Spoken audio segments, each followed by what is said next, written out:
उसी समय खाए।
आज श्रोताओं, जैसे ही बांदी ने दरबार में कहा है महाराज,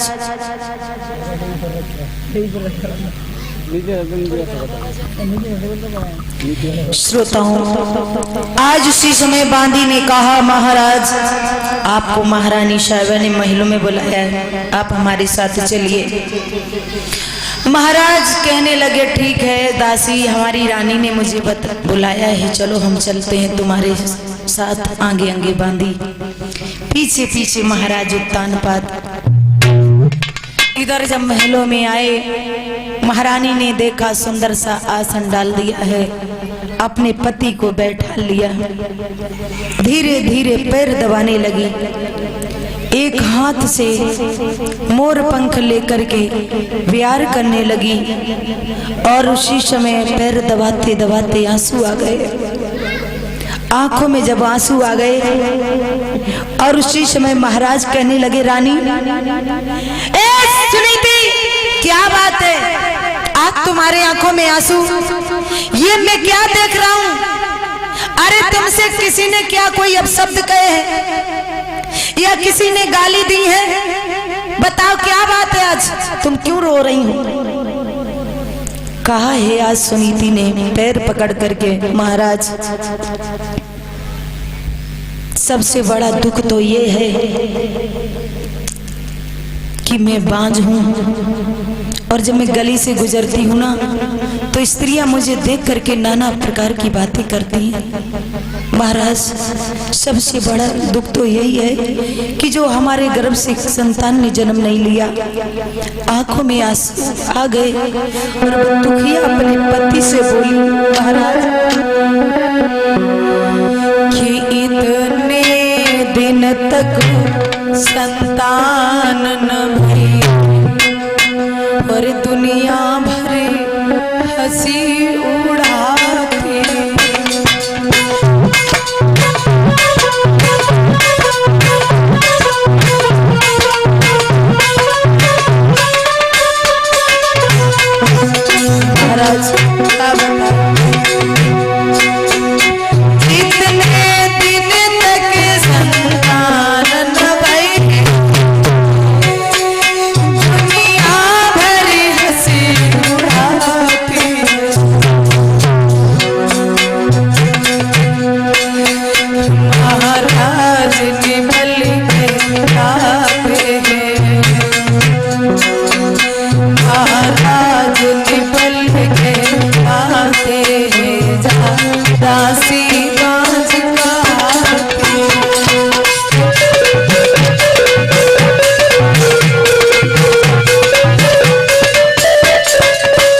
महाराज के आंखों में आंसू आ गए। रानी तुम रो ना, देना और ना देना ये सब भगवान के हाथ में है, इसमें हमारा तुम्हारा कोई बस नहीं। रानी तुम रो ना।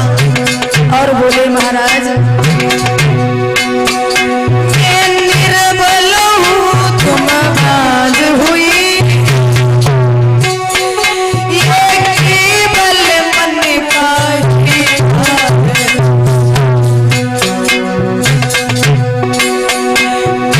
निर्बल हूँ तुम बाज हुई, ये केवल मन का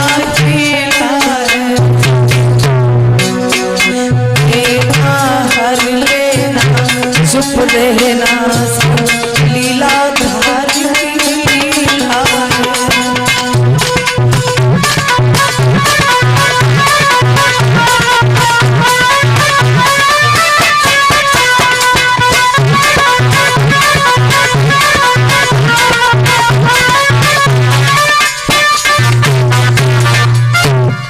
देना और ना देना सब भगवान के हाथ में है प्यारी, हमारा तुम्हारा कोई जोर नहीं है। आज उसी समय अपने पति के पैर पकड़ के बाद दुखिया बोली, महाराज मैं आपसे विनती करती हूँ। स्वामी क्या बोली है? तो हाथ जोड़ के कही मान ले सही रजन का मेरी, पर कर ले दूसरों ब्याह रे मत करियो तुला।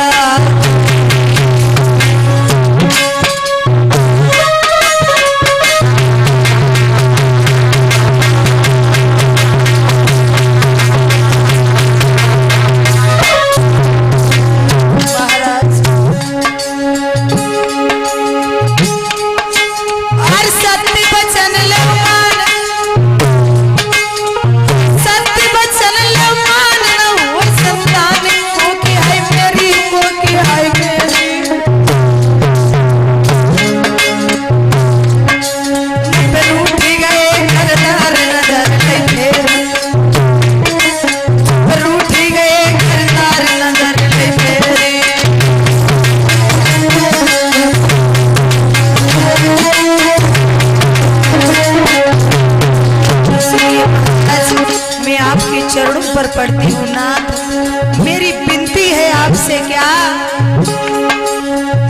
ओ मत पलकी देर लगई हो रे तुम, जो प्यार सही हो रे सही।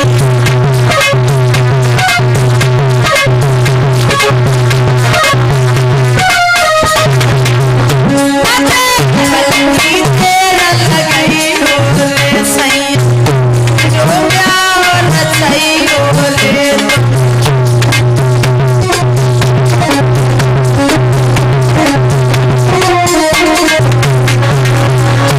महाराज आप दूसरी शादी कर लो, और जब शादी कर लोगे ना तो उसकी संतान हो जाएगी, राजपाट का अधिकारी भी हो जाएगा।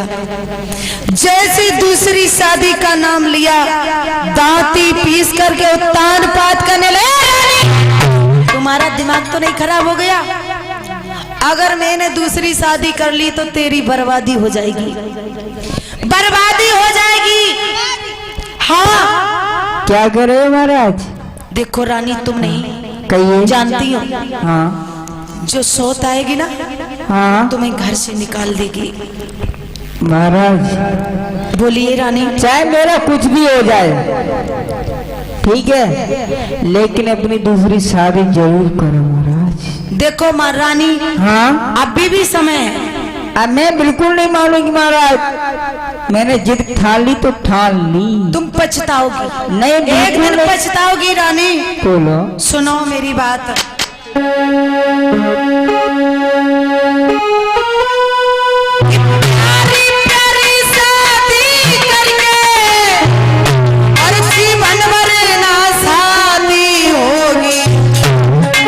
घर को तो आबादी हो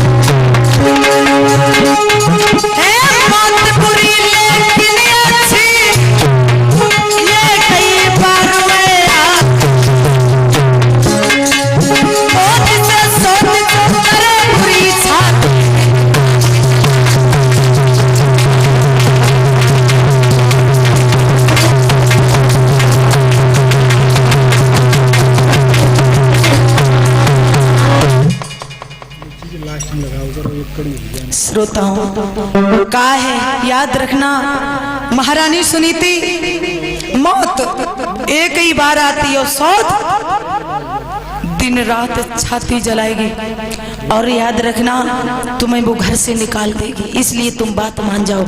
रानी कहने लगी महाराज आप हमारी चिंता बिल्कुल मत करिए, आप अपनी दूसरी शादी करें। भक्तों बार बार सुनीति को समझाया लेकिन सुनीति नहीं मानी। महाराज कहने लगे ठीक है रानी, हम तुम्हारे कहने से दूसरी शादी कर लेंगे, लेकिन एक दिन तुम पछताओगी।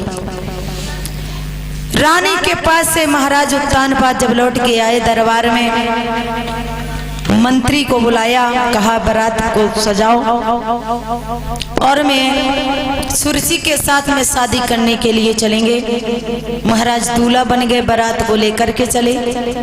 सुरसी के यहाँ जाकर के बड़े धूमधाम के साथ में विवाह किया। विवाह करने के बाद जब महाराज जब चले हैं सुरसी को साथ में लेकर के, और इधर सारे नगर में ये बात फैल गई कि महाराज उत्तानपाद दूसरी शादी करके लौट रहे हैं, तो सारी नगरी नवदुल्हन जैसी सजाई गई है, गलियों में बिछौना पड़ा है, बंधनवारी लगाई गई है। और ऐसा ही नहीं, सारी प्रजा के नर नारी बहुत प्रसन्न है, महाराज दूसरी शादी करके आ रहे हैं। कि विवाह कर